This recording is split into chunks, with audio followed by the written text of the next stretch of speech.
starting up, and we are live at the moment. So, good evening for anyone here in the UK, and good afternoon for anyone in the US, and hello to anyone else around the world. Hopefully, listening to it live now or a little bit later. I used to do this sort of thing many, many years ago. Maybe before some of my guests here today were born. The original Lewis Michael show was a radio show that started in 1989 and ran to 1991. And um, I like to say that maybe we were the first guys to do crank calls live on radio, but but I think that title goes to someone else before us. I mean, Howard Stern did it, but he wasn't doing radio back in the 80s. We were. So I really don't know who did it before, but I'm sure someone else did it. Anyway, this new version of the Lewis Michael show is really just a show, a showcase of some creators with their projects, some newcomers, some already well-established guys, and mostly in the book industry or in the independent comic book industry or in the underground comic book industry, which I'm mostly originated from. Uh, and today is no exception. I have two chaps with me here. I have Andrew Acosta and Durakan, and they both have currently a couple of projects on Indiegogo. Well, a project each, and we're going to go through them. So I'm just going to pass on the mic now to the guests. They'll introduce themselves very briefly, telling us really how did they came in into the comic book world and the reasons why they decided to take on this grueling task of doing a comic book. She's very similar to making a movie. It is a war, especially with all the competition now from both the mainstream, which are already aware of the impending success of a lot of coming comic book creators, and also why exactly have they chosen these projects that they're working on now. But then I'll take one by one more in depth into their projects. So right now, I'll just ask Andrew, um, Yes. how long have you been doing comic books, if you have been doing comic books, or is Uh, this your first project? And where are you from? And what, why comic books? Take it away. oh, yeah. Yeah. My name's Andrew. I'm from Texas, and yeah, I got into comic books in the early '90s. Uh, when I was in high school, some guy introduced me to Todd McFarlane, and I just was amazed by his work.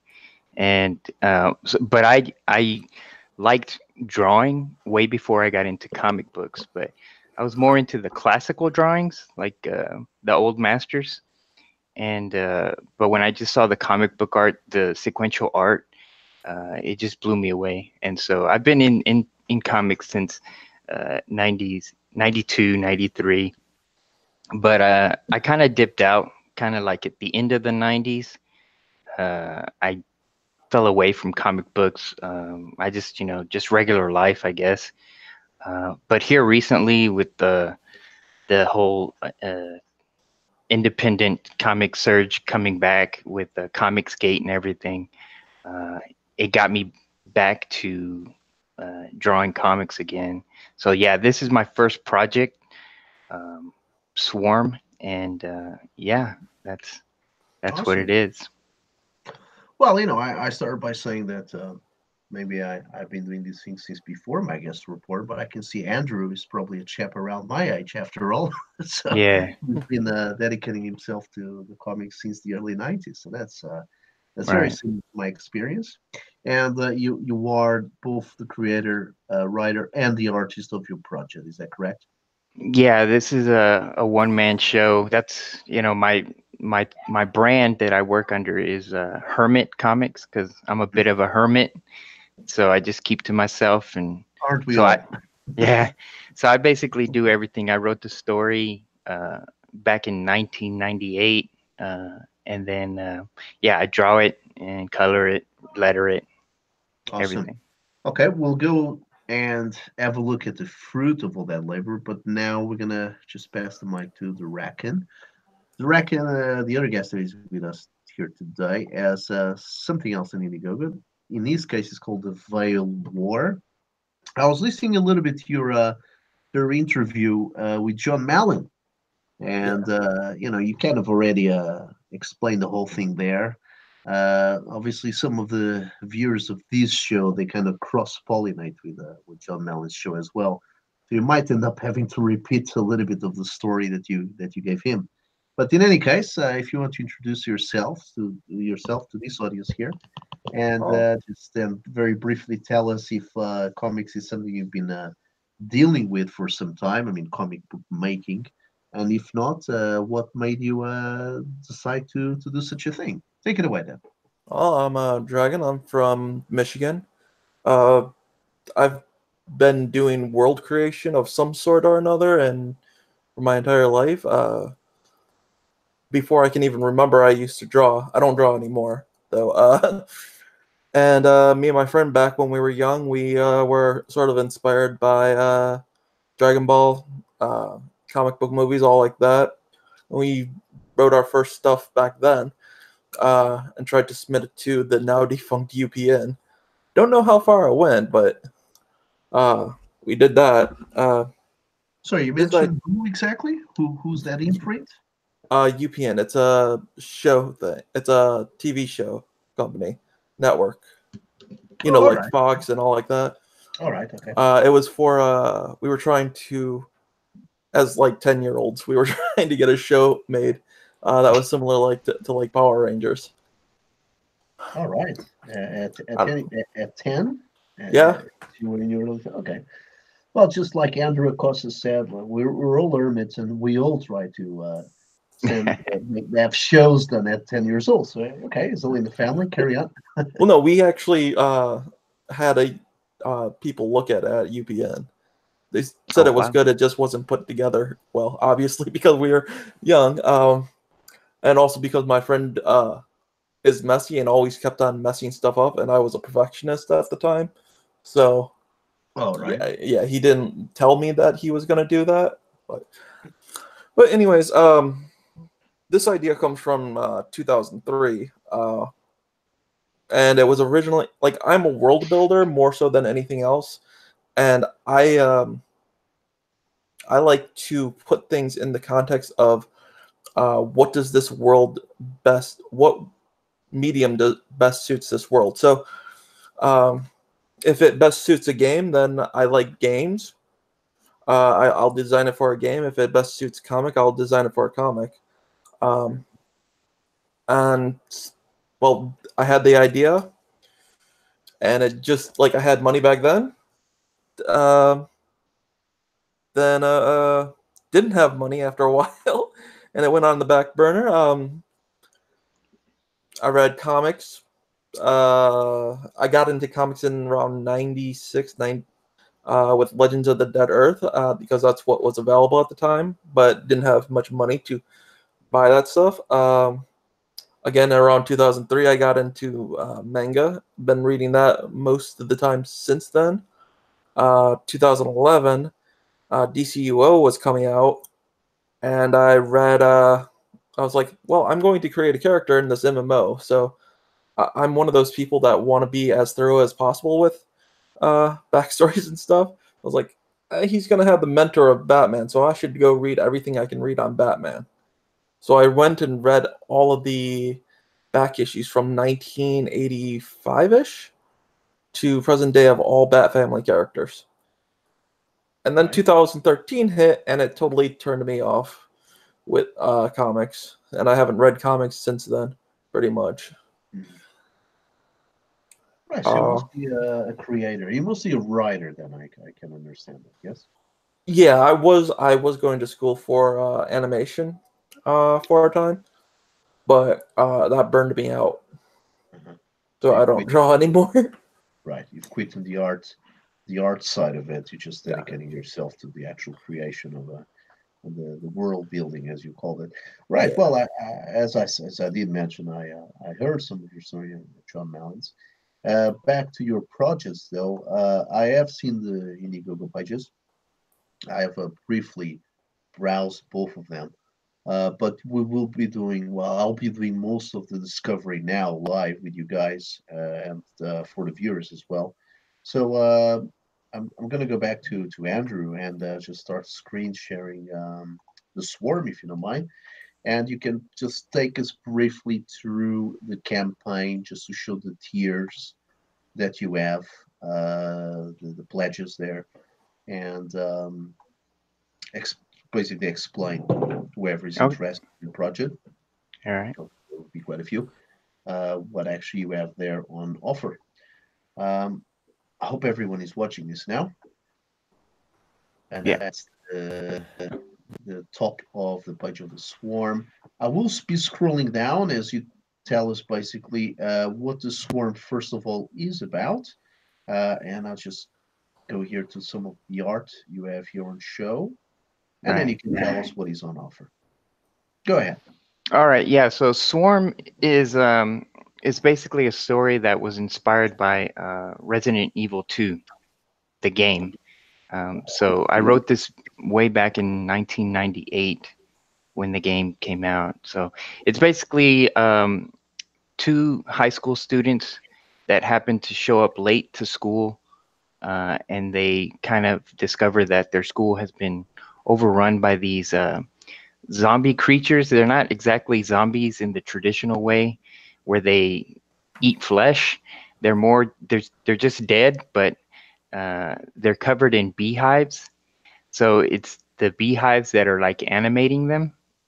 And so they have to survive through their high school looking for survivors, other survivors, if there are any. And so, and then there's also a side story to this where there's actually like vampires and the military is involved. So the vampires are kind of like this black ops kind of a shadowy secret agent kind of people. So they have their own agenda that's going on, and then the military is also involved, where you're gonna see like a super soldier cyborg type of person that's gonna be also involved in the story. So basically, these two high school students are trying to survive all this mess and try to find a way to get out alive.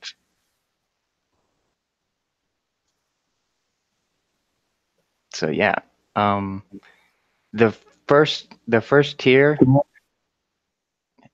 that I have is a comic book and T-shirt tier. It's the featured one.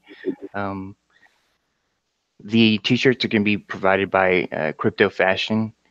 But basically, you get both issue 1 and issue 2 of the book, and then you get a T-shirt.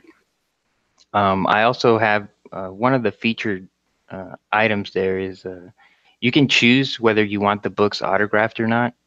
I know that I talked to a couple of people on Twitter who kind of some people wanted autographs, some people didn't really care for it. So I made that an option. So any physical books in this campaign is you can option into whether you want autographed or not. And so the next tier is for the digital comics. These are both issue 1 and 2. And both issues are 40 pages long. So it's a total 80 pages. You get it both in PDF form and EPUB form.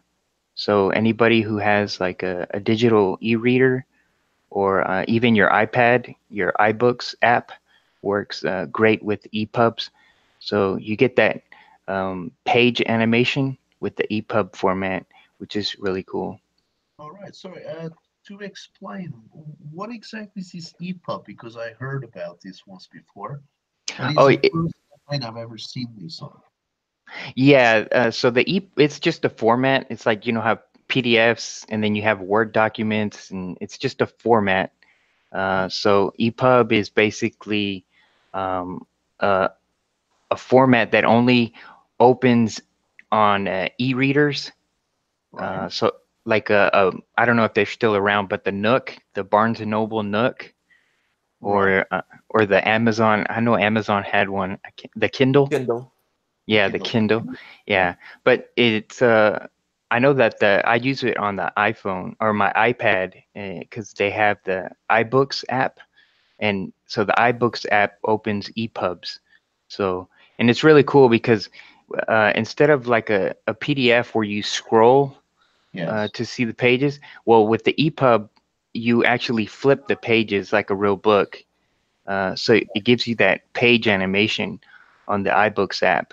So it's really cool. Oh, okay. So the animation is only the actual flipping of the page. It's not like a Y- motion comic or anything. Is No, this it's black and white? yeah, the whole book is black and white or a kind of like a grayscale. So there is some gradients, but Mhm. yeah, the whole Oh, book. so EPUB might be good for this because EPUB likes to has a special filter thing that pops out blacks and whites too, Mm. Awesome. if I remember right with that. So that's $5, and you, like I said, you get both formats, PDF and EPUB. And so the next tier is the actual physical copy for the international. Don't dox yourself. Yeah. So I for did the notice you doing that here, and I found that quite interesting. You actually have a whole tier dedicated for international yeah, backers. yeah. So for the this is the physical copy. So this is just basically the physical books by themselves, no T-shirt, nothing. And for the international, um, the reason I separated it is because international shipping for me is more expensive. Yes. So it's $18. I'm charging $18 for shipping. So I kind of lower the price. I give a 20% discount. Uh-huh. So you end up paying like only like $2 or $3 more than what here in the United States would pay. So both domestic and international for me, it's the same price basically. Yes. Okay. So Uh, that's why there's a difference. Yeah, I had somebody on Twitter ask me about that. Why is the international a little bit cheaper? yeah. And it was just to offset the shipping cost. I Yes. just didn't. Yeah, I didn't. I wanted to give the international guys a chance to get it too for basically the same price. Yeah, that's right. So you lower the international shipping. It's covered partially by the U.S. Shipping, so that kind of like you said, it offsets. Right. So yeah, and the next tier is the for the here in the United States. It's $30 for just the books by themselves. Again, 80 pages. I will say that 17 pages of those 80 are back matter, which is going to be basically character sheets explaining a little bit about the characters. So the characters would be the two protagonists, Gabriel and Anaya, which is in the sample art here, you can see Gabriel. He's the one with the sword. Anaya is a female um, high school student, and then there's going to be character sheets on there's three vampire agents, and then their vampire leader, military guys, and of course a character sheet on the zombies. Um, and so 17 pages are dedicated to that. So it'll help explain the story a little bit because a couple people that read it, issue one, they were kind of confused as to what was going on. Because my story, it starts off right when the students show up to the school. So uh, it much like the Resident Evil video game. I mean, you're just off and running into the action. So That's right. hopefully the extra character sheets will help explain a little bit more about the story. That way, when you read it, you'll understand what's going on. So is this a Sounds square good. bound book or two floppies? Yeah, this is two. It's going to be two square bound books. So I should also mention. Thank you for asking that. Is that the paper quality? So I'm using 80-pound paper for the interior and 100-pound paper for the covers, and it's going to have a matte lamination. So and also the interior pages are going to be uncoated, so they're not going to be shiny or anything. So and it's going to be two separate books. I did it that. What's that? It's a good choice. It's a good choice Yes. of material. Is it 80 Yeah. pages total, or? Right, 80 pages total, but so 40 for book one, which is issue one, which is a Book of Fear, and then 40 pages for the second issue, which is Book of the Dead. And so the whole those 17 pages are across the two books. Those extra pages. No, I believe 7 on the second issue and 10 on the first issue. That's even better. Perfect. Yeah. So the whole story actually is a 4-part series or mini series. So book one is Book of Fear, issue 2 will be Book of the Dead, and then issue 3 is Book of the Beast, and then issue 4 will be Book of Heroes, which will conclude the story. All right. But so what are your plans to release the next two after this campaign? I'll presume you do another campaign for issue 3 and issue 4. Is that what is the plan?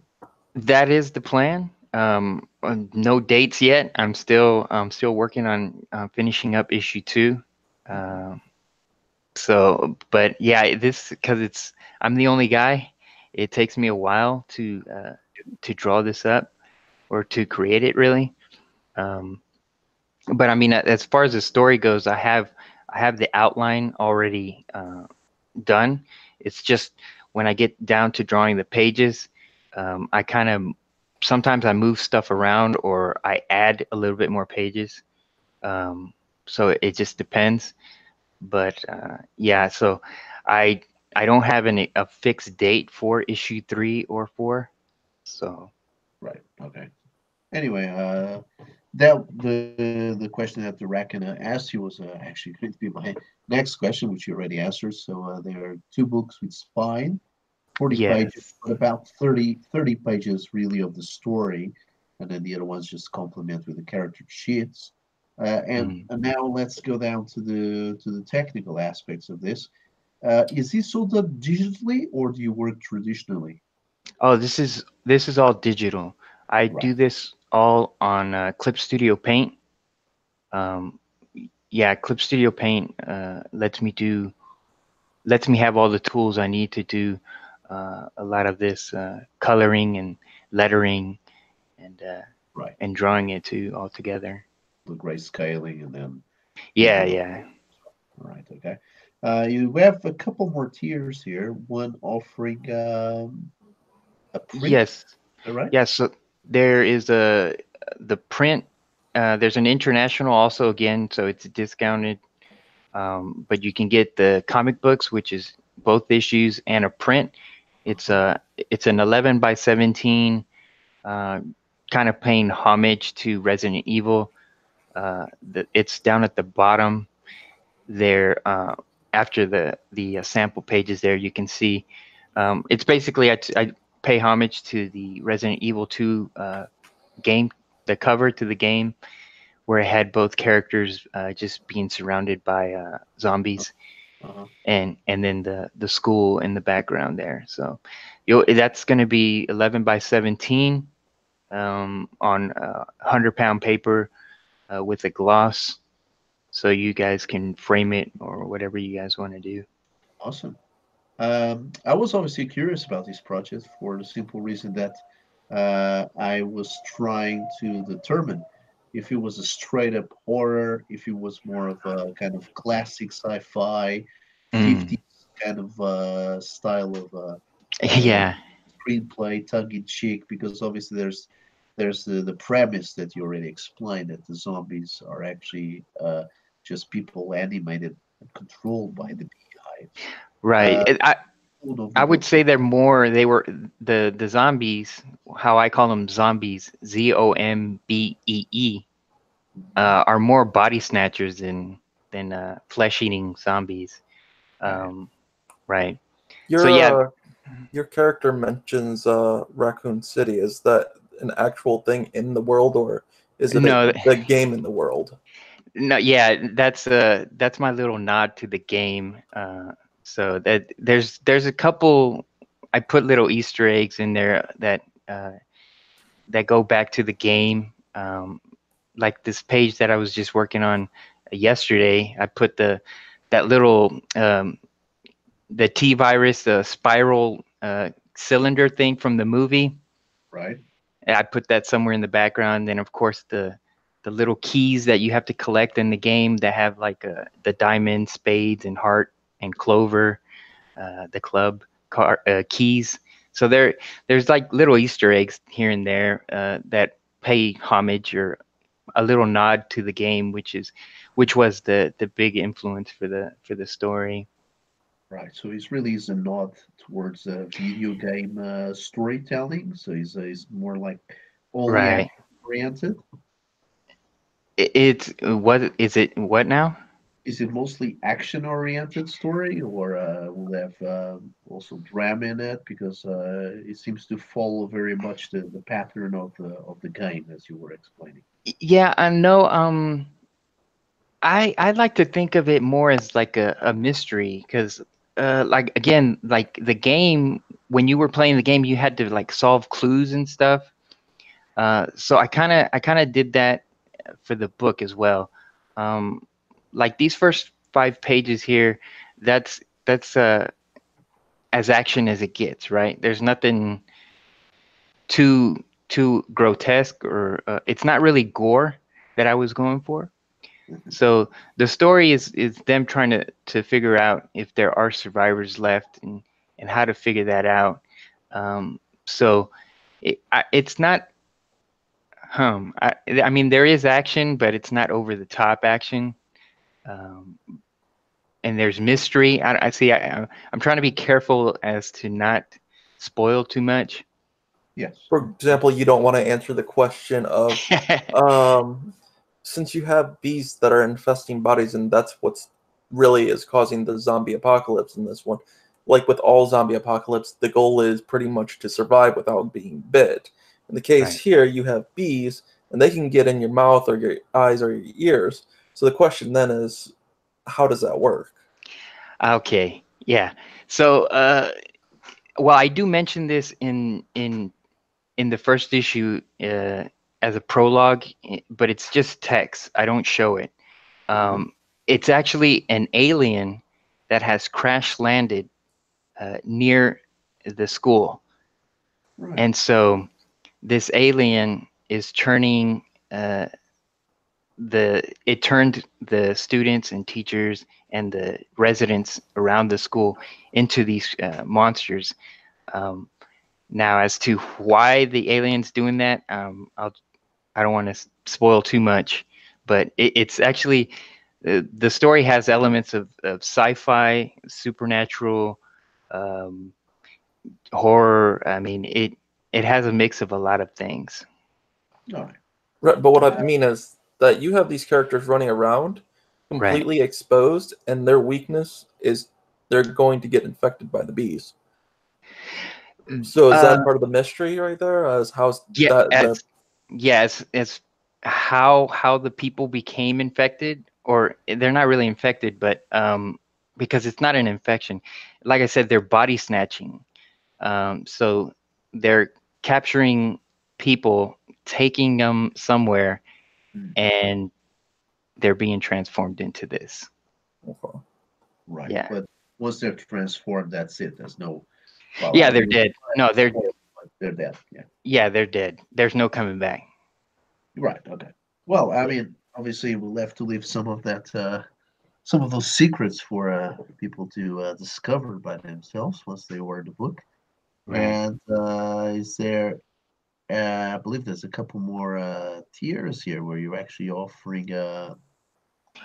Yeah, so these next tiers are the more pricey tiers. So I do have a buddy pack where you can get two of each issue. So like if you and a friend want to split. Now these are only domestic. I don't think I made an international for these. But I don't think so. No. So it's just two of each books Mhm. for $50, and then the next tier after that is where you can get basically everything: the comic book, the T-shirt, and the print. Um, and then the very big tier here, I threw this in there as a maybe somebody will get it. I can custom order a Letterman jacket. So it's kind of it'll be Swarm themed. So Right. you can have like a high school Letterman jacket, but you get pretty much everything. You get the digital copies, the physical copies, T-shirt, the Letterman jacket, and the print, and that's all. I That's always want one of these, man. Always. yeah. I threw that in there hoping somebody, one of these big fishes out there will bite and Will you say help the out. swarm in the back? What's that? Will you say the swarm in the back? Yeah, on the back it'll have Swarm, and then the number on the sleeve. This is not the final design, but the number on the sleeve will say class of '98 because I wrote the story in 1998. Yeah. And then the S on the left chest area there will probably have like a little B, and then on Oh, the other sleeve, I wanted to put uh, the logo, the Hermit logo, or nice. yeah. Okay. Well, I mean, let's just go here to the other project, the Veil of War. Now, the record, the Veil War. So I hear you. I heard that you hired a whole team to do this, basically. So in your case, you really just the mind behind the project, and you had a writer, what I usually call a ghost writer, because is he actually is he writing for you, or he's actually gonna have credits, gonna be Yeah, credit? it's a Yeah. weird thing because I hired a writer, and it was because I wasn't confident in my own writing at the time. Um, I wrote, I hired him. He pretty much found all the artists, uh, and I paid the artists. We agreed on it. We decided what we're doing, but I'm hypercritical with things, so it was decided that um, he would be the go-between. So it got really kind of weird.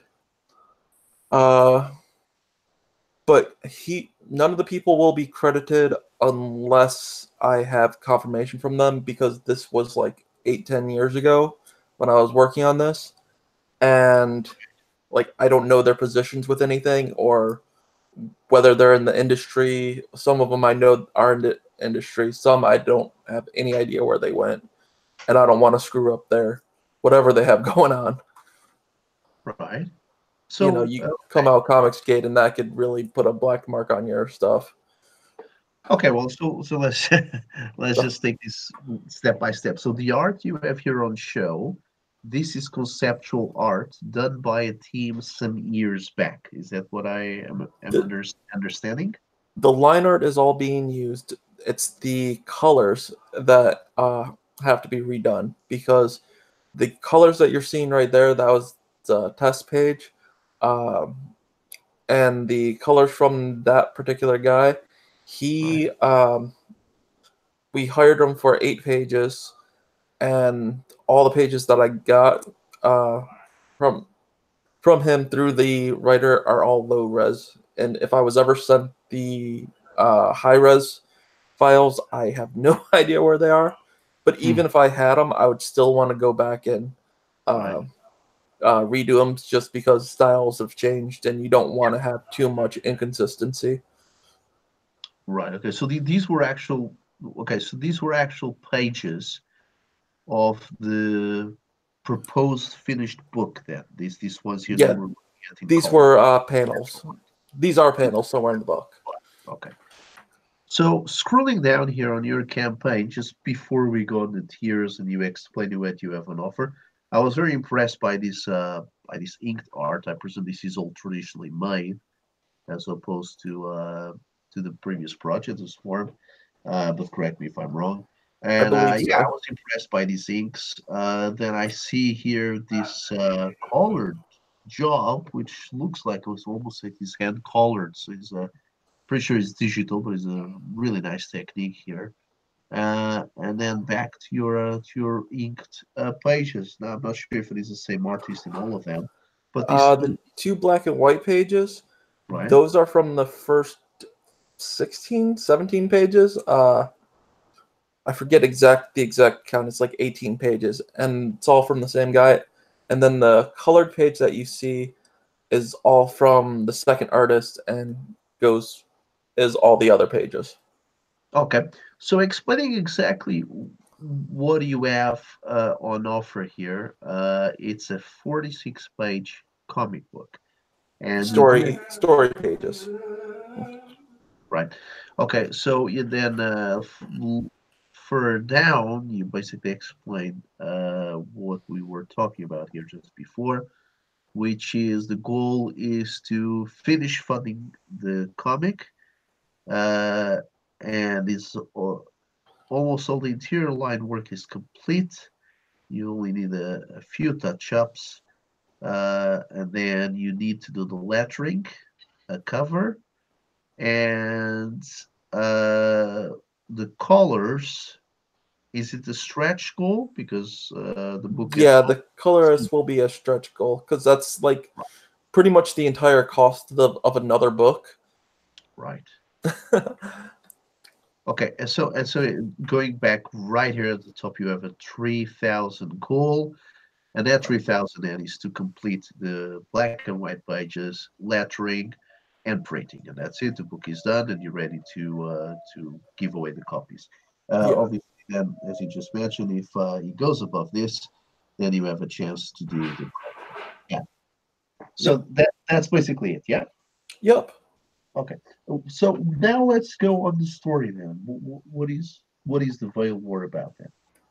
Okay, basically, a few thousand years ago, you know how we used to have stories of myths and legends. Well, those myths and legends in Right. this world are true, but someone put up a barrier between that world and our world.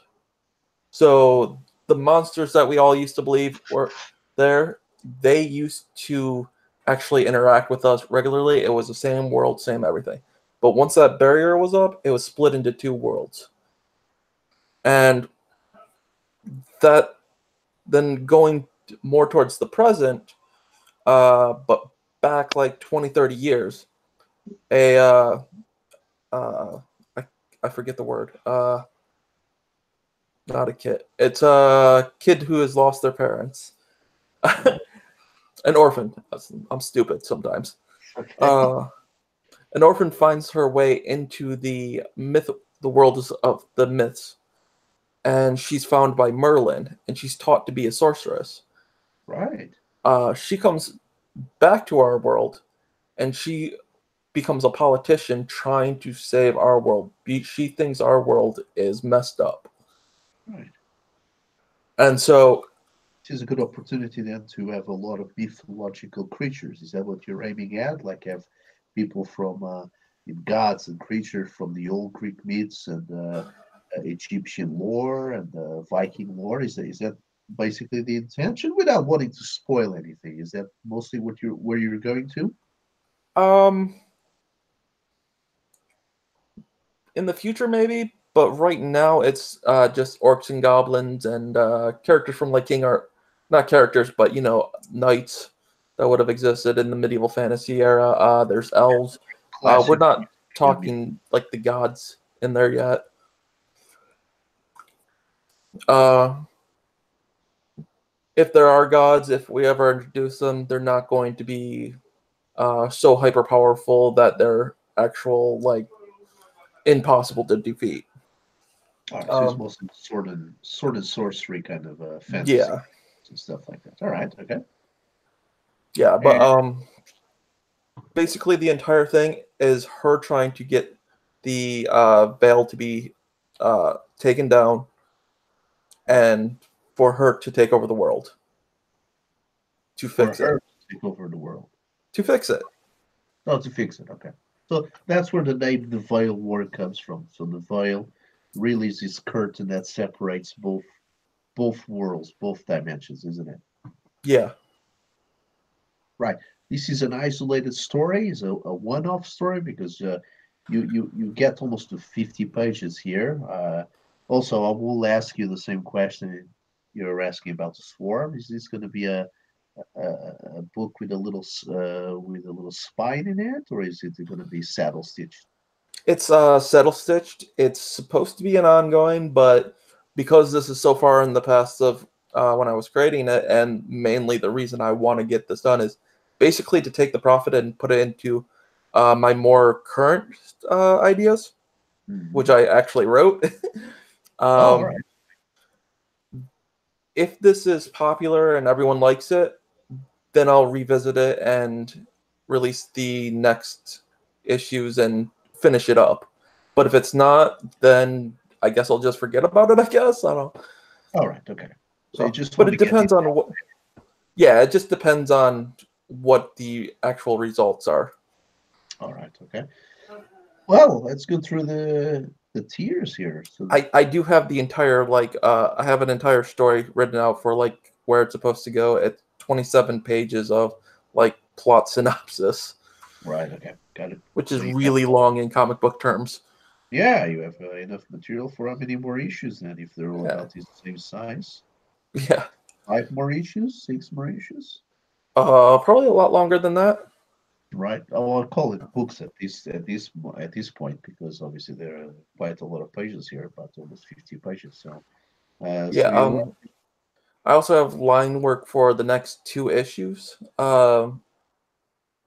Pages 1 through yourself? 19. What? Are you doing that one yourself, or are you still hiring artists for this project? I'll be hiring out an artist for that. The script is already written for that too, but script 3, even though there's some work for it, I don't have it, so I'd have to rewrite whatever's there and probably scrap those pages. Uh-huh. So the third chapter is always a bit tough when doing a mini series or an ongoing series because after Ultimate Exposition is usually on issue 1 only. Issue 2 is when you loosen up a little bit, so you kind of can entertain yourself more, indulge yourself more with action. But then Yeah. comes issue 3, especially if you're doing a standalone kind of a closed narrative series of about 6 issues. Issue 3 is the middle point, and you usually get into an impasse. You have to take a story in a particular way so you can finish it off, but you also need to close the previous arc, which is issue 1, 2, and 3. So issue 3 is always a bit touchy. Yeah, this was always supposed to be like this was going to be tried to get published through Image back then, but my funds ran out before we got to that point. So that's why we have art and script for issue 1, 2, and 3, because we were going to do 48 pages for the first issue and then 24 pages for the following issues. And you had pitched this to Image already, or were you trying to get the project done and then see if you could get published by them? We were going to pitch it then, but like the funds ran out and couldn't figure out how to put together the package at that time. Okay. So we just sort of all left the project for dead, apparently. Well, it happens sometimes. Well, you managed to bounce back and just take us through the tiers here. You have £25 for the whole book, right? Yeah, it's 25 for the book plus signed book. Uh-huh. And the digital copy as well. well. Oh yeah, and the digital copy is with everything. So right. Yeah, if you get a physical book, if you get anything, you'll get a digital copy on top of that. All right. For $10, you get the digital only. Is that right? Yep. 20, you get the physical only. Is that right?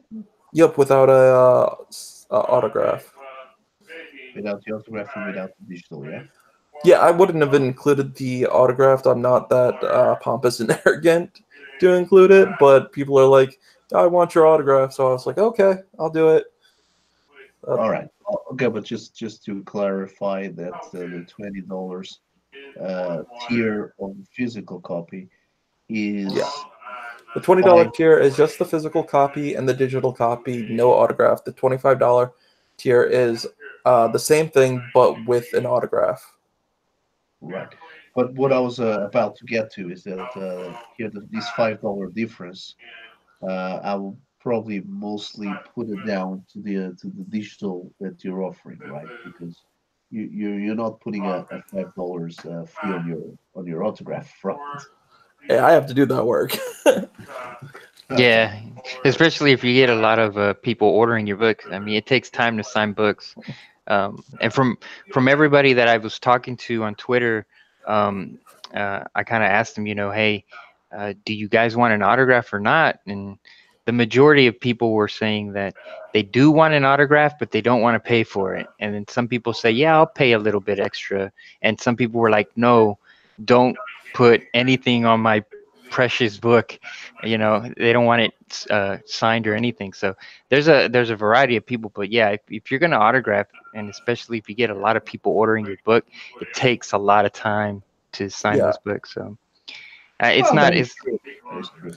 But yeah, I would not put the price tag on that though. I mean, I yeah. would say that That's $5 here is for the digital, I kind of, that's why I made mine an option, and so you don't have to actually pay extra.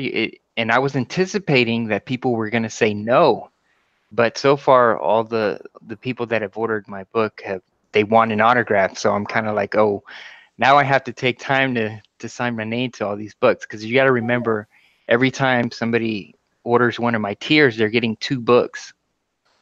Yeah. So Well, that's 2 signatures. Listen, And if you sell 8,000 copies, then I would start Wow. getting worried. Until then, Yeah. It's true. But Yeah, if someone is asking for it specifically, then it does have value. So obviously it doesn't have a $5 value, but it is the standard. So yeah, well, I mean, if they want it, obviously charge for it. That means they really like it. Yeah. And now here for 40, the double cost, you have 2 copies and the digital copy as well. So this seems to be a very decent tier here. You get 2 books, both signed, and the digital copy as well. And finally, your final one is 4 physical regular copies and 1 is signed. So okay.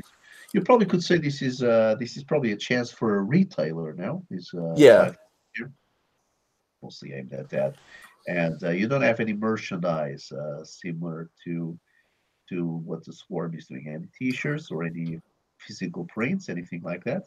Yeah, I don't have any logos or any like great artwork to put out that would fit with a t-shirt. So otherwise I would have done that. I gotta say your title looks pretty cool actually. The V becoming the W as well. That's yeah. that's not Or bad. you can make it a stretch goal. Like if you hit a certain amount of money, you can commission somebody to draw you a print, so that you can offer like an 11x17 print. You can do that as a stretch goal, maybe. Well, to be honest, I give one advice to everyone doing a campaign like this. I'm a sucker for merchandise, but I just can't afford the patience and the cost, because obviously once you put T-shirts and baseball caps and all Right. that stuff into packages, that's just going to increase your shipping costs, right? Yeah, And that's Right. the other reason that I didn't do it. Well, yeah. Because you gotta make I'm these start. big bundles and all that. But I gotta Right. say that everyone doing a campaign should always consider having a T-shirt as maybe as a stretch goal down the line with the logo, because that's great advertising for your book. It always makes some sort of gear that people can use, and obviously the easiest way to go about it is either a T-shirt or a baseball cap, and make sure it includes your logo. That's all you want. You want your Right. logo nice and big. And the reason why I'm pausing here in this picture of the bones and the skeletons over the valley with the logo here is that this actually will give a good T-shirt. I mean, imagine a black T-shirt, completely dark T-shirt, and you just have this print right in the middle of it. It's Right. not bad. See? So always consider offering that in case people really demand it, offering it as a stretch goal. Well, I can Yeah. always throw it up like right now if I wanted to. So, Right. but one of the reasons why another reason why I didn't do it is because I'm starting at 0 and I'm trying to make it as simple as possible so I don't screw up anything. Oh, Because Yeah. I have to make sure that it's a positive income. That's the reason why that's like that. Mhm. Okay. And I'm not familiar enough with the T-shirt thing where with that would be positive or not. Oh, I reached like my t-shirts. So far I got 2 people that backed it, that perk.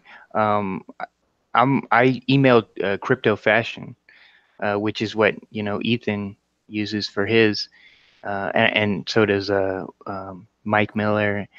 But I think they pretty much all use Crypto Fashion. So if you email them, they'll work with you, and it's very easy. All you got to do is give them the quantity of a specific size, and what they'll tell you is just offer black. Don't offer any other color. And so you just give them the size and the number, and they'll ship them to your customers.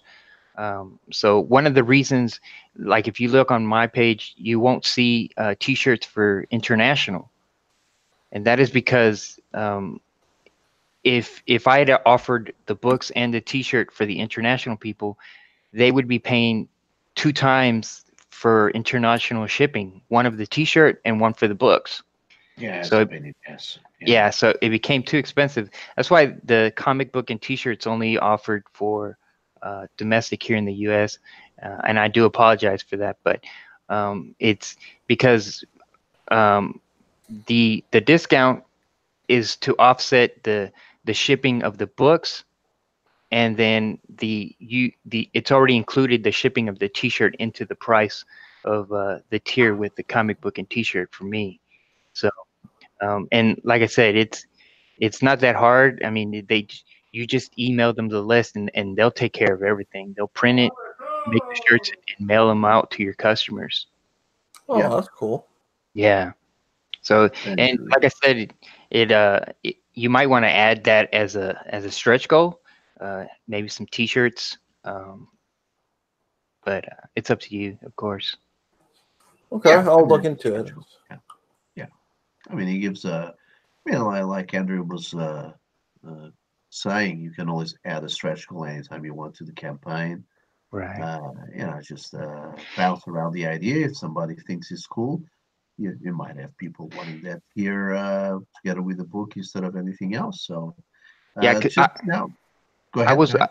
yeah, I was watching another live stream. I can't recall who it was. It was a while back though, but they were talking about how one of their more popular items that they were offering was actually a business card, because their character was like a private eye, a private dick, and Right. and so they made these little fake private, with the character's name and office number and all this stuff on the card. And she was telling me that was the most popular thing, the biggest hit with the fans, is having that little piece of made them feel like they were part of the book, I guess. That's But cool. yeah, which is one of the reasons that I included the Letterman jacket, because it's part of high school, and Yeah. my story takes place in high school. Exactly. So Yeah, there's always somebody else come up with a nice yeah. idea for some sort of a merchandise. Yeah, and believe me, I was racking my brain trying to think of something high school related, Yeah, but that was small and affordable. But I couldn't come up with anything other yeah, than the Letterman jacket. But yeah. You came up with a yeah, big jacket. yeah, it's a big tier there. But yeah, if you can come up with something small, I know that there was another Indiegogo comic that I backed, the one Elements. Um, Right, yes. they offered the necklace, the little Yeah, necklace, like how the main character was wearing, and I'm sure they that was did. popular. It is Popular. popular, but I gotta say that's from Insane Comics. Nice idea, which is also related to one of the characters. It kind of reminds you of the medallion necklace that the girl has in the Titanic movie. But I gotta Right. say, it's very much female oriented. So most True. of the fans that will buy the book If they're in a male gender, they'll probably be getting that perk or that tier mostly to offer their girlfriends or wives. Because Right. even as a collectible, I would say that it's still very gender oriented, even though it's mostly collectible for the fan of the book. Just want to take you guys here very briefly to your actual campaign goals. So the Swarm has a very modest campaign goal. It's just under $2,000. Yeah. And that will, because the whole book is done. That's really just to cover your ratings. Is you're taking all the work and taking all the cost, isn't it? Yeah. I mean, it is fixed for a little. I do make a little bit of profit if I hit that goal. But it's mostly, yeah, just for the printing and shipping. And so the way I calculated was for my lowest tier, if I get a certain amount of backers, like around 40, 45 backers, I should meet that goal. Mhm. And then it'll be enough to print the books in the quality that I want with the quality paper stock, and also it should cover shipping and everything. So Have you done this Right. all before? no, this is my first comic ever, and my first time doing like a crowdfunding campaign thing.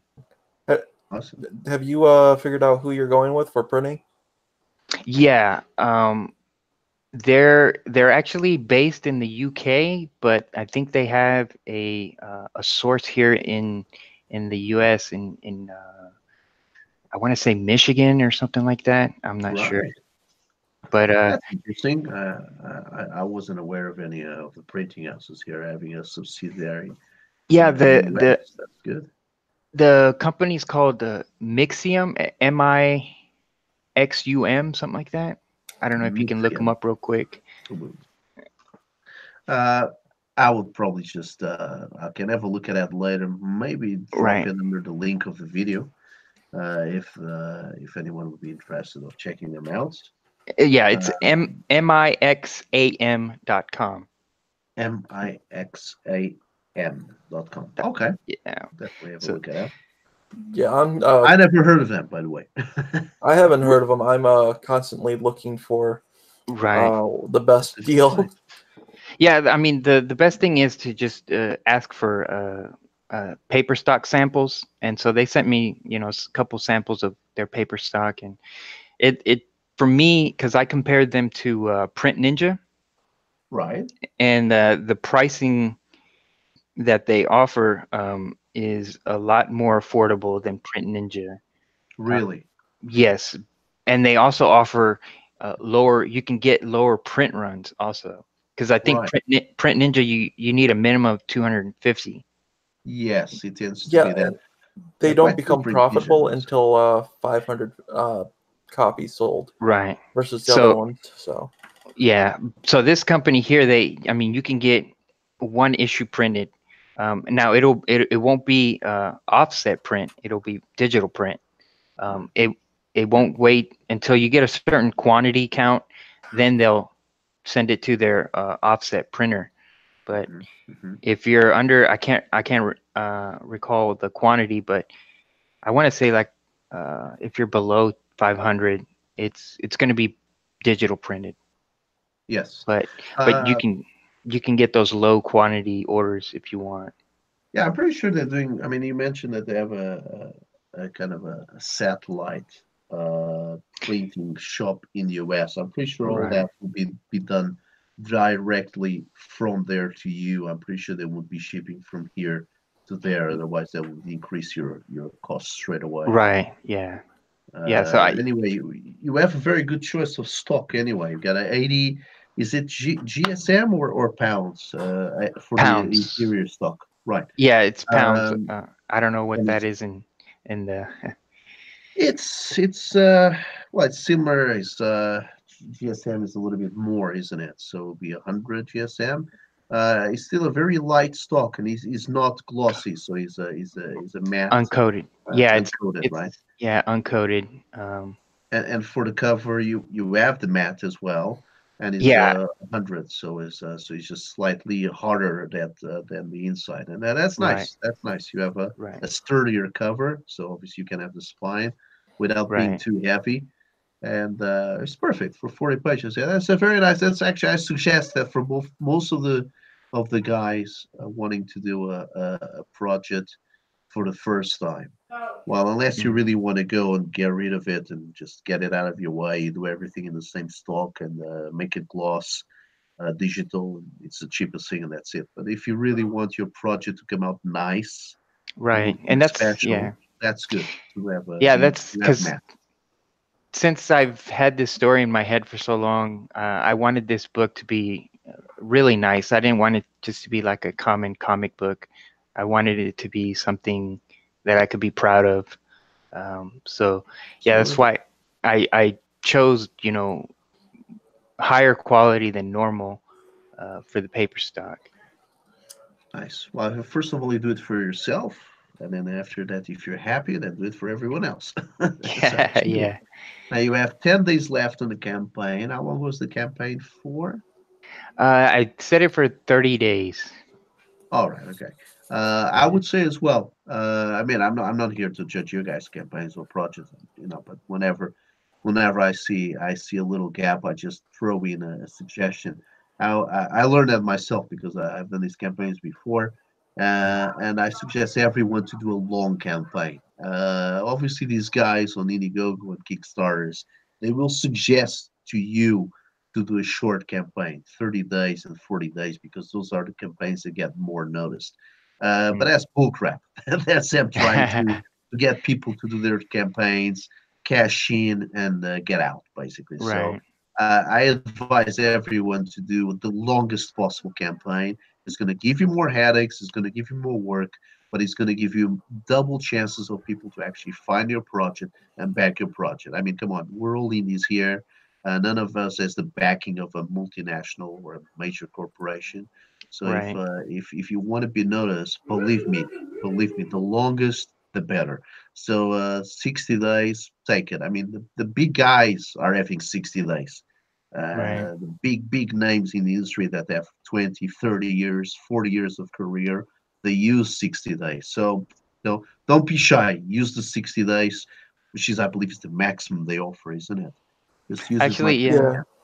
Yeah, that was something I've been debating if I don't meet my because I have a fixed goal. So if I don't meet it, all my backers, my current backers will get refunded. But I was debating on whether should I extend it or should I just regroup and rethink my strategy You here. could. I mean, the thing is Um, that the campaign, you could always change the campaign page anytime. You can change the tiers anytime, or you can cross one out and add a new one because I don't think Well, you can actually change it here.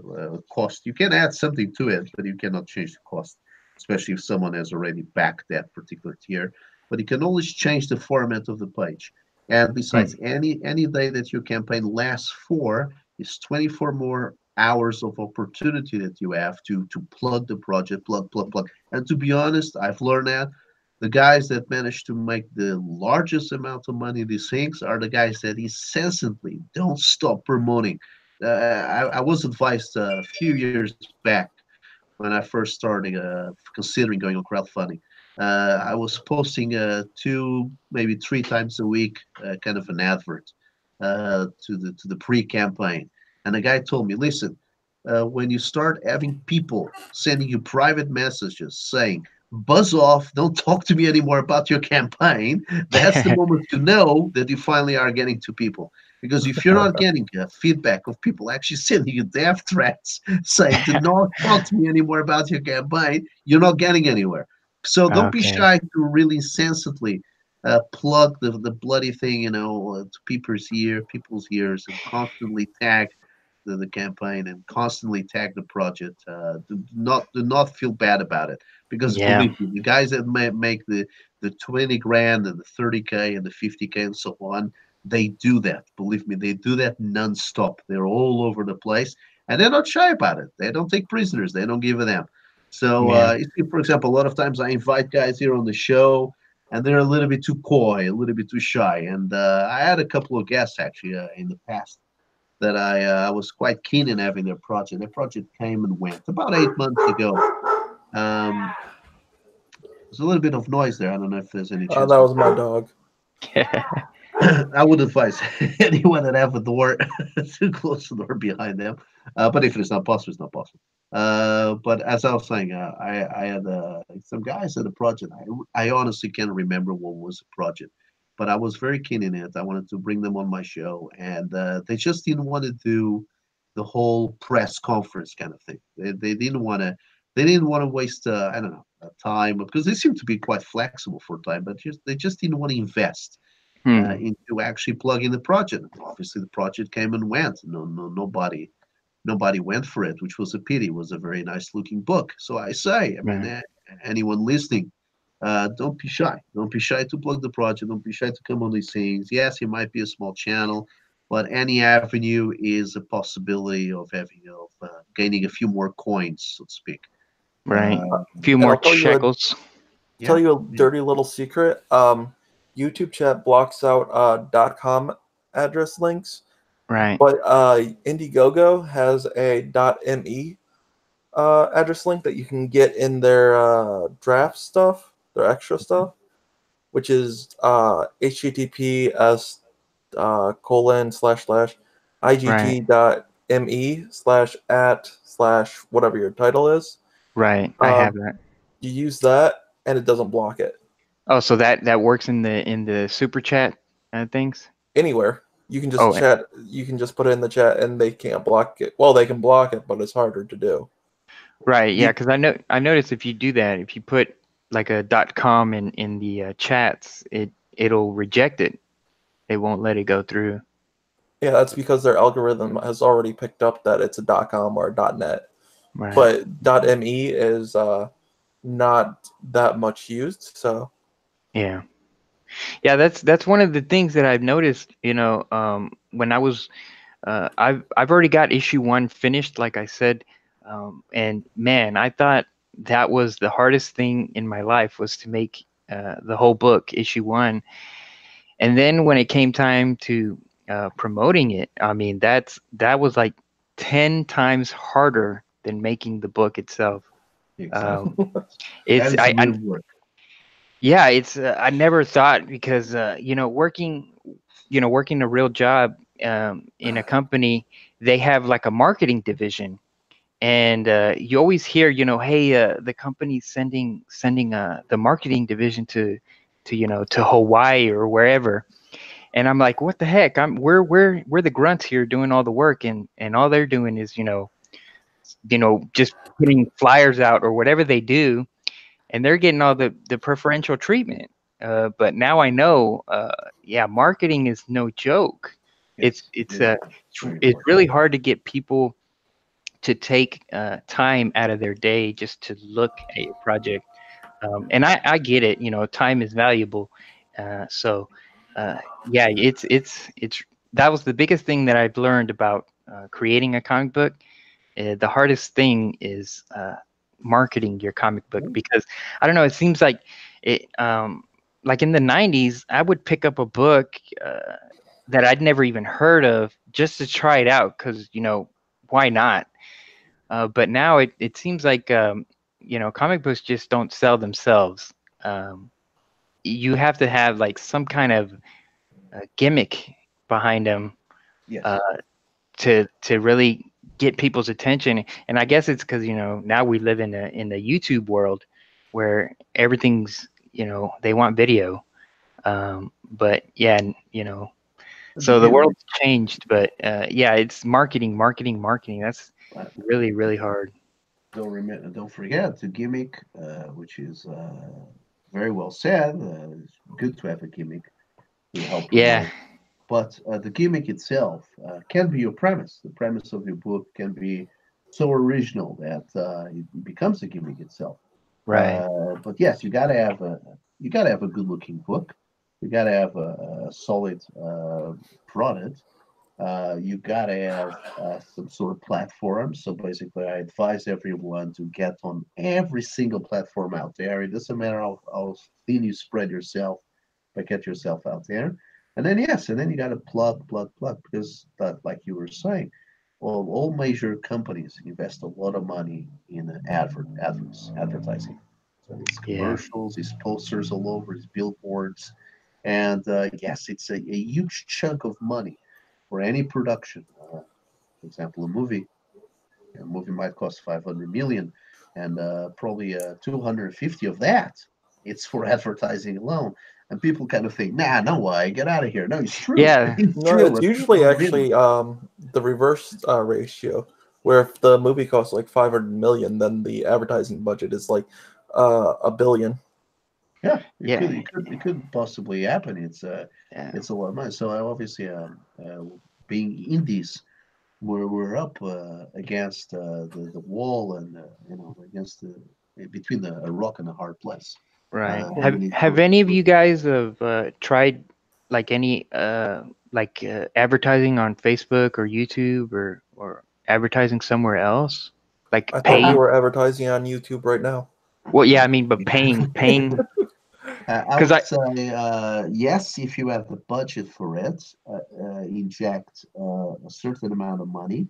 No, if your budget is very small, there is no point in investing 100 bucks on something like that, because they're going to send, for example, the algorithms of Facebook.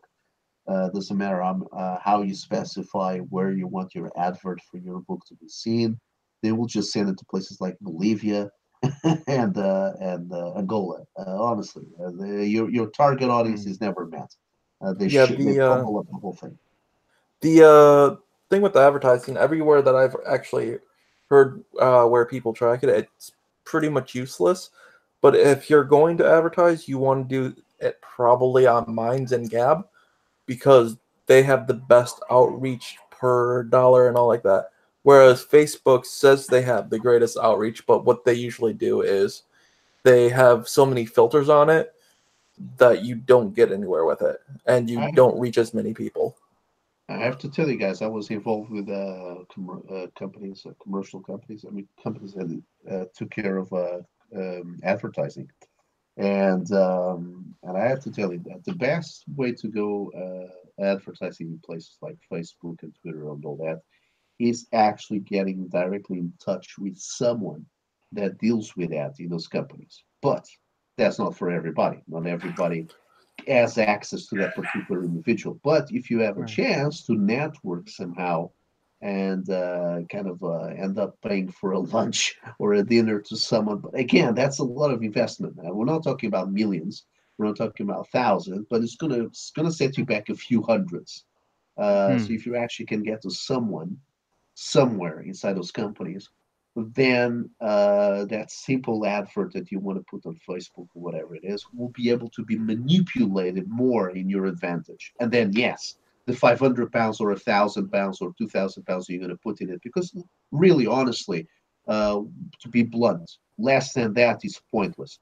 But if you want to give 2.5 grand to Facebook, they're quite happy to take it, and they will put your advert in front of the demographics you really want to.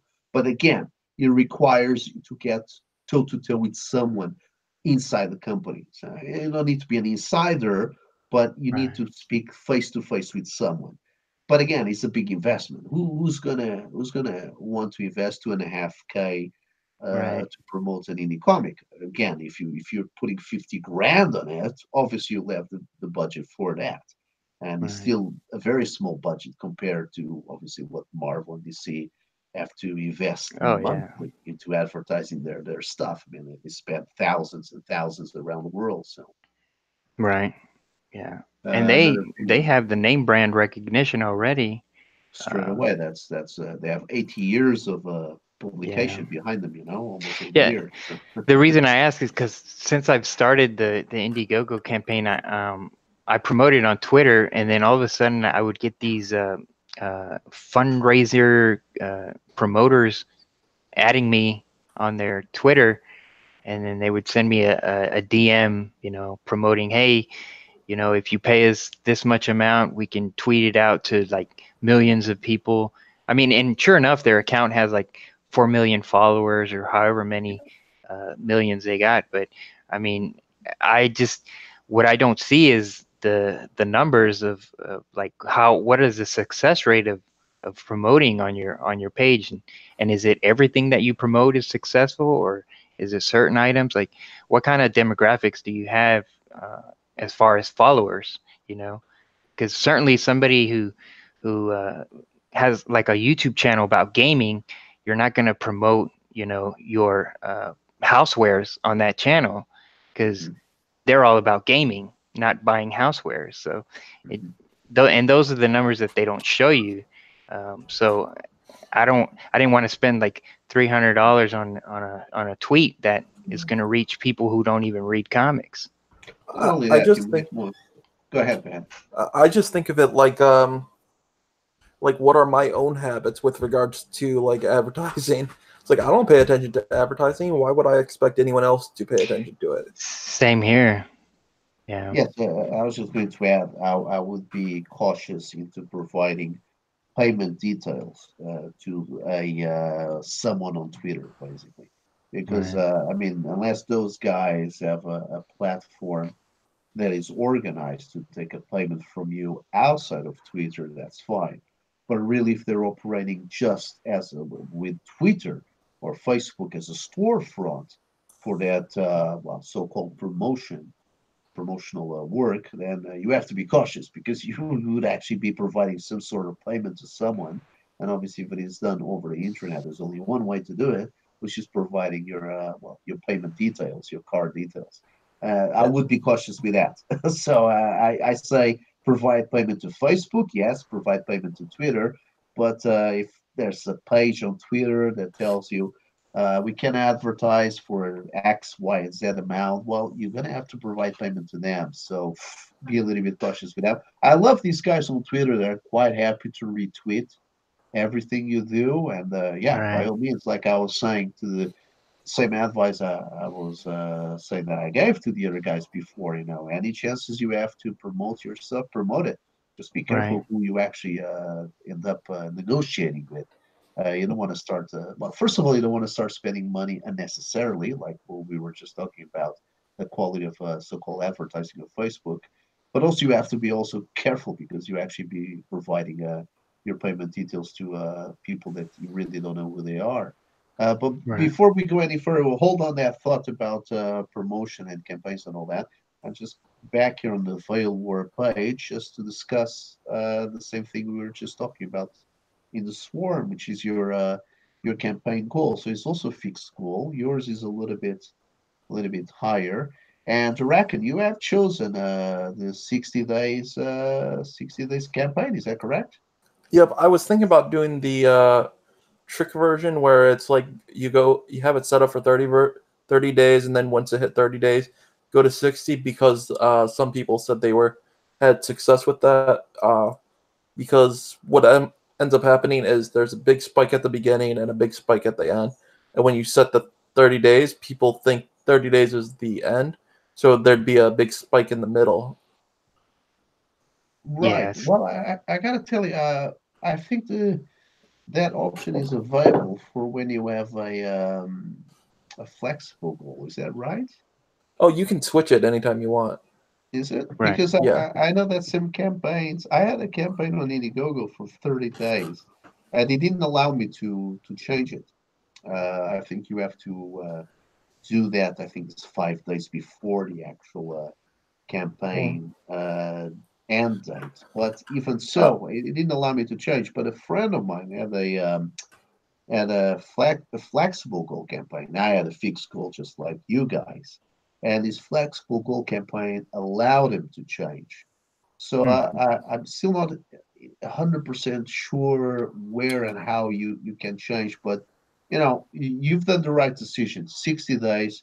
So you just started your campaign. You have 59 more days to go, and this is the correct way to go about it. Like I was saying, do the maximum time. I think you're perfectly fine there. You don't need to worry about renewing the campaign. When you get to 30 days, Just like you plug your project every day, just say that it's halfway through and just plug in. And at least 60 days allows more people to find your project really online.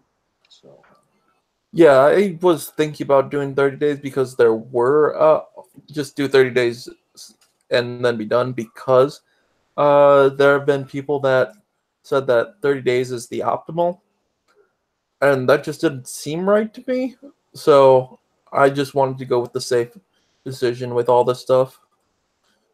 yeah, I mean, look, even all those major titles. I mean, by the way, I take the moment here to congratulate Unicron as they just renewed their storefront, and a little tip to the hat to the guys behind Unicron.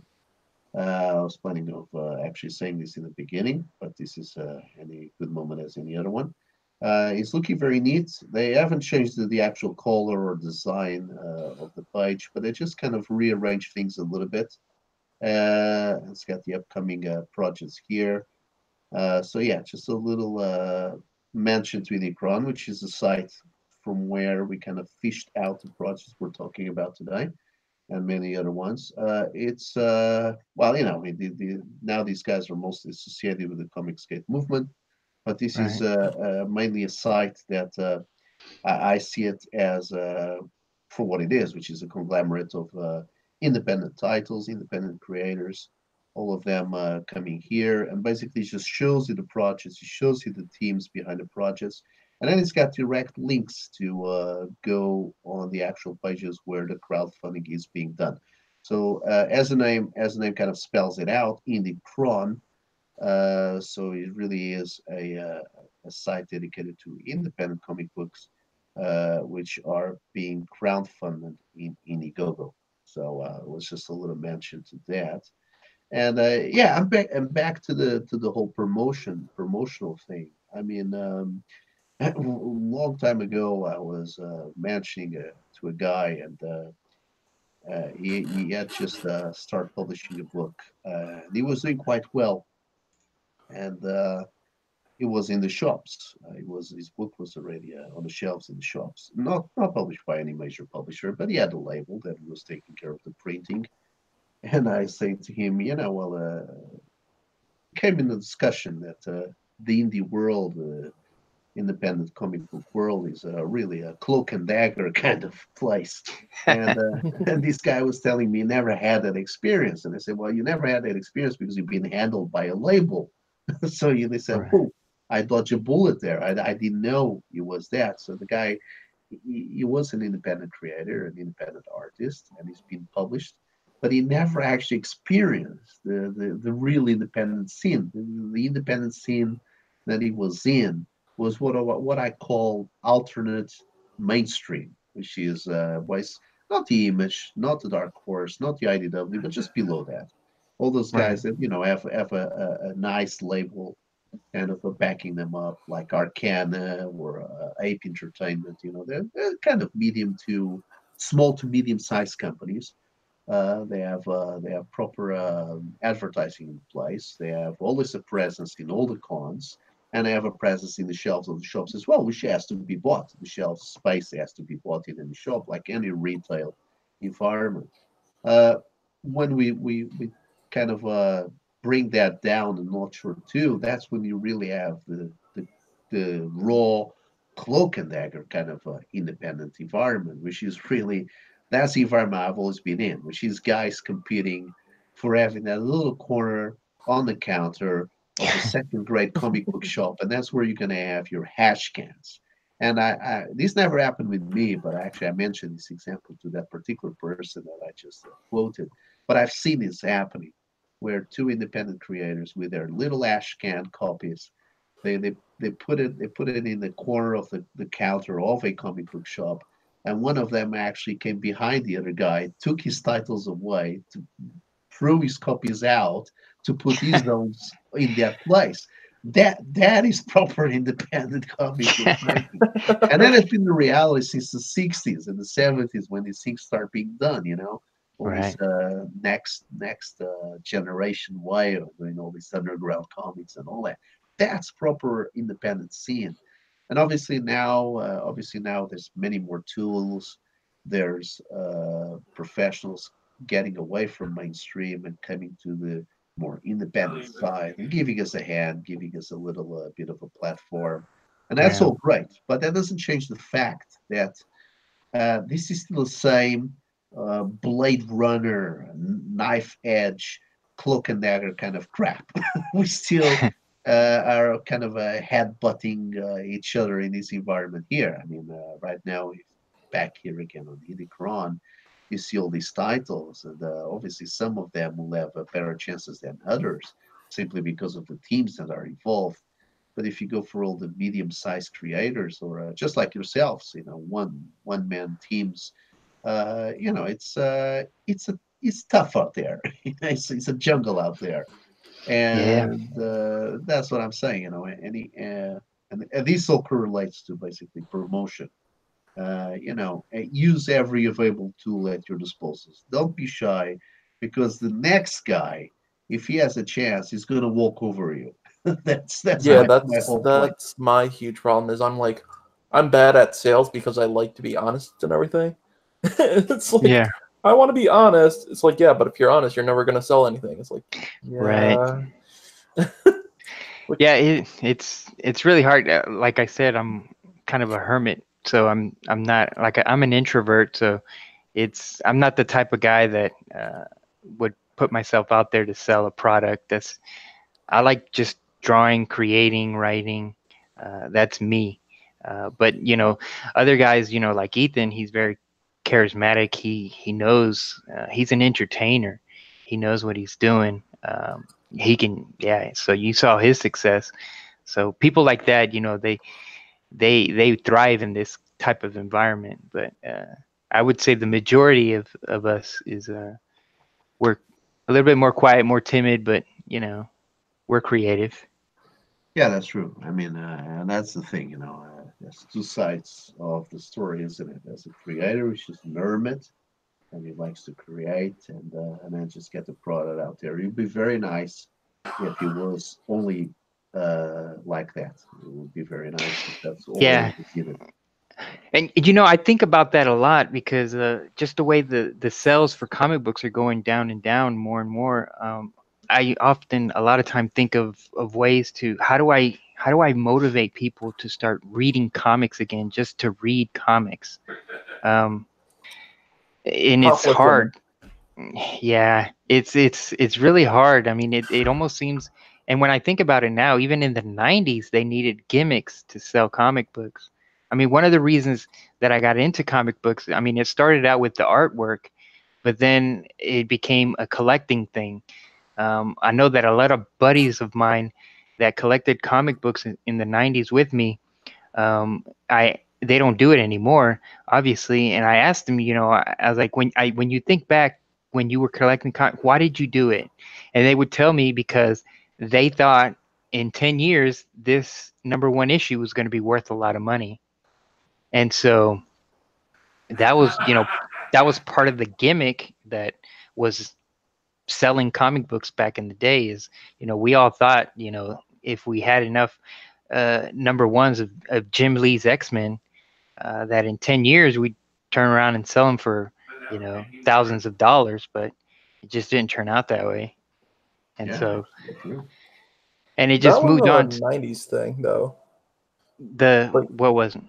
That the collecting thing and thinking it would be like so much money, worth so much money in the future, was more of a '90s thing than anything else. Because you Right, got trading cards and all like that were around in the '30s, whatever. And kids right, didn't care; they destroyed those things. right. But I mean, it's as I remembered it in the 90s. That's a lot of the people were collecting baseball cards and basketball cards, but then they moved into comic books. And then when comic books kind of moved away, I don't know what people started collecting after comic books. I kind of dipped out after, like I said, after like 99, 2000, I kind of dipped out of comic books, and I didn't It really get. was those little, not dolls, but not Furbies, like beanbag things, Beanie Babies. Oh, That okay. was the Yeah, next one. I do remember that. Yeah, because they were on the news. People were collecting those like crazy.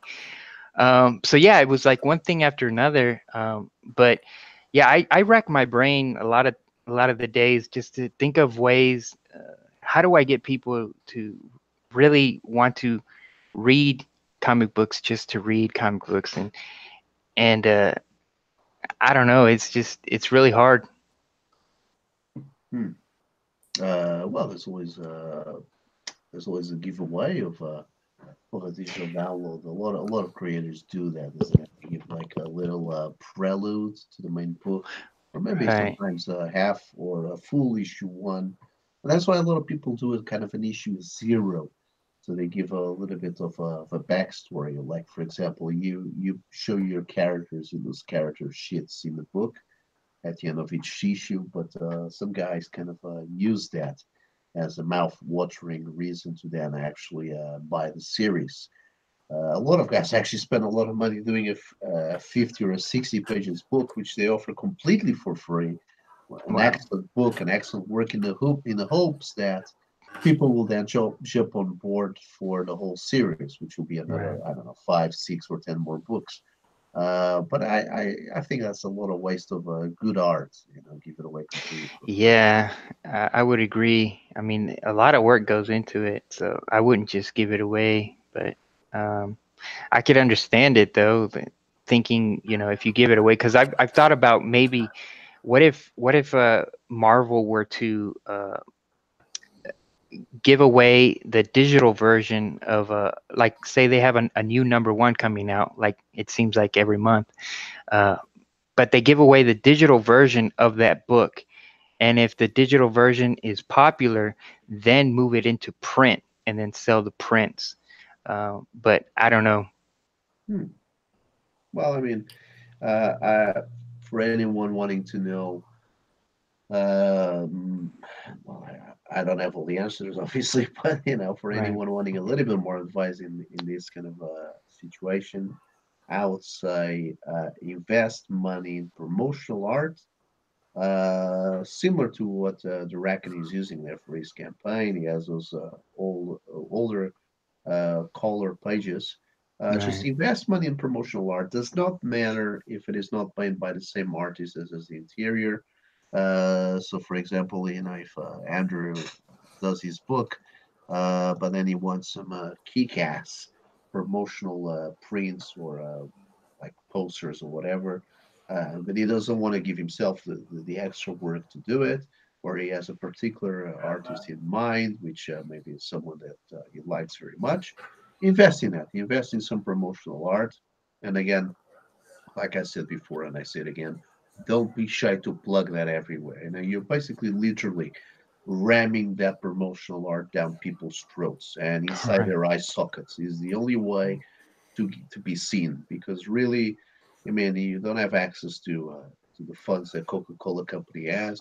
You don't have access Right. to the Disney stores, to the multiplexes, none of that. That's completely out of your reach. So all you can do is bug people on social media.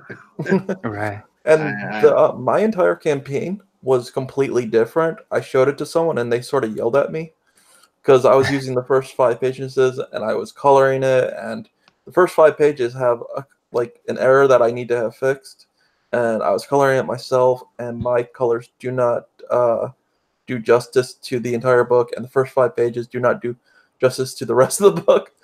So he's like, "Dude, what are you doing?"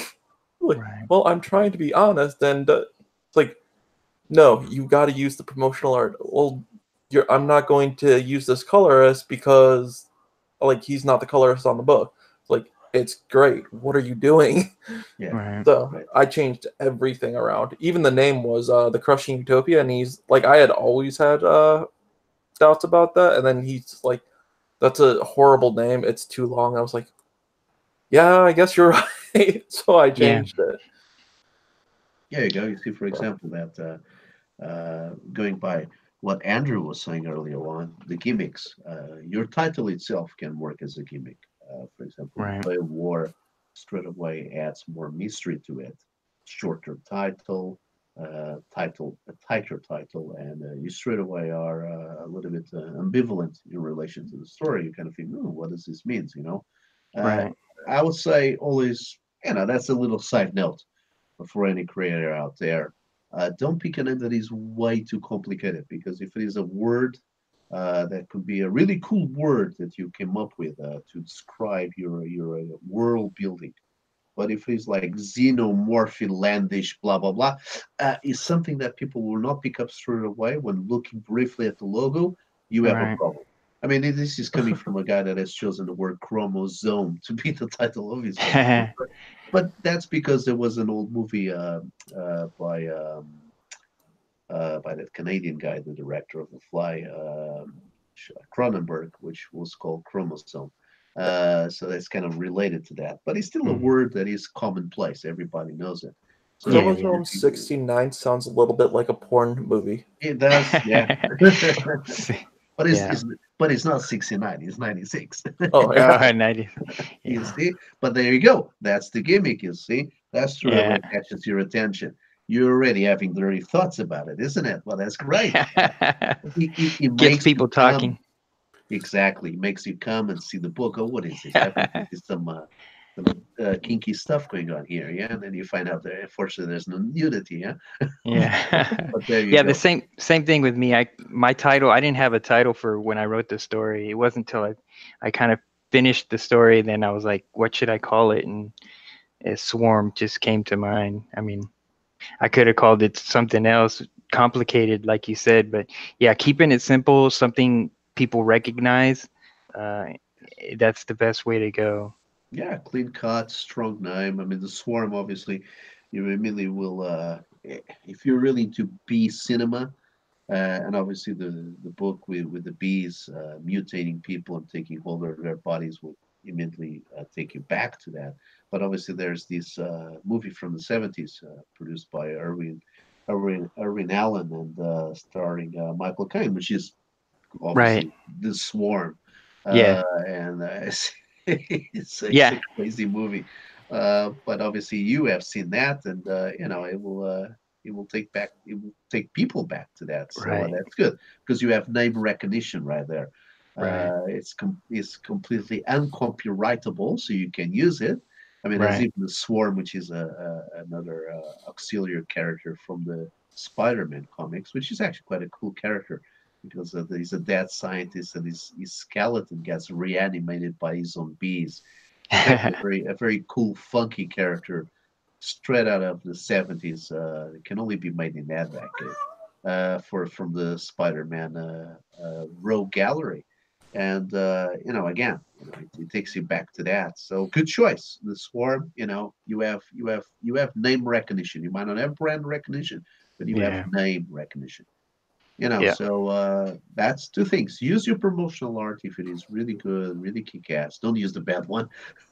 Right. And if you're really quite happy to do your to give any title to your book, you don't have any particular title in mind, or the title you have in mind is not one that you're that confident about, then by all means just choose something that is short, quick, and sweet. Hmm. Unless you're really stuck to a particular thing that you really want to name it out of. And then just promote the hell out of it. Don't be shy, don't be quiet, just promote the hell out of it. Anything else you gentlemen would like to add? Because we're already going to 1 hour and a half. I would like to carry on for 3, 5 hours until tomorrow, but unfortunately, we all have our things to do. So That's if you have any closing comments, by all means, the stage is yours. no, I just want to thank you for giving us the time. Thank you so much. No, my pleasure. I mean, you guys make the stream, not me. It'll be just me looking here at nothing and talking rubbish. But obviously, you guys taking your time to come here, introduce your project, introduce yourselves, and allowing me to do another hour and a half of streaming. So thank you very much. Yep. Bracken, Thank you. anything else? Just thank you and buy my book. Not his book, my book. Well, I'll say to people to buy both books. Yeah. The thing I always advise to people is, although obviously some of the tiers are very nice, some of them obviously there's a lot of campaigns. There's always one or two they get a bit pricey. I always advise people to give a chance to every single independent creator and buy his physical copy. That's all I ask people, if they can buy the physical copy, which means buy the basic tier, which is I want to get the physical. If it costs $20, it costs $20. If it costs a little bit Right. more, that's fine. If it costs a little bit less, even better. But always give a chance to get that nice, beautifully finished book, and then judge the book from there. And the digital really doesn't do anything, and that's why I think all the campaigns should have a digital. My campaign has a digital. Your campaigns have a digital, but don't buy just the digital. Buy the physical copy. So Here, here. anyone listening, give a chance to these guys and buy their basic physical copy tier at least. Yeah, and really, I And want everyone to succeed. So if Oh, everyone yeah. succeeds, Exactly. we Yeah. keep on getting better talent, and we keep on getting better books, and everything takes off. We all Right. get better results, and things get cheaper Very too well if said. everyone gets better. Yeah, and it's always also good to mention that at the end of she streams, for every indie creator to respect the next indie creator because we're all on the same boat, and there's a lot of guys drilling some holes in the floor trying to get somewhere. That's Right. just going to sink the whole boat.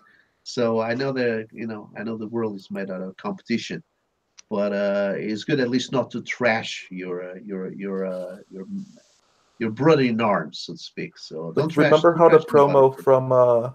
promo from wrestling back in the glory days? What you do is you build up the other people, and then you go, "Well, I'm better than them, and that's why I'm gonna defeat them." Yeah, well, I mean, when you get to $500,000, you're quite welcome to say that. Until then, everybody respects everybody and everybody gives a hand to everybody. That's what I hope. But then again, thank you very much for coming. And for today, that was the Lewis Michael Show. All right, guys, thank you very much. All right. Bye.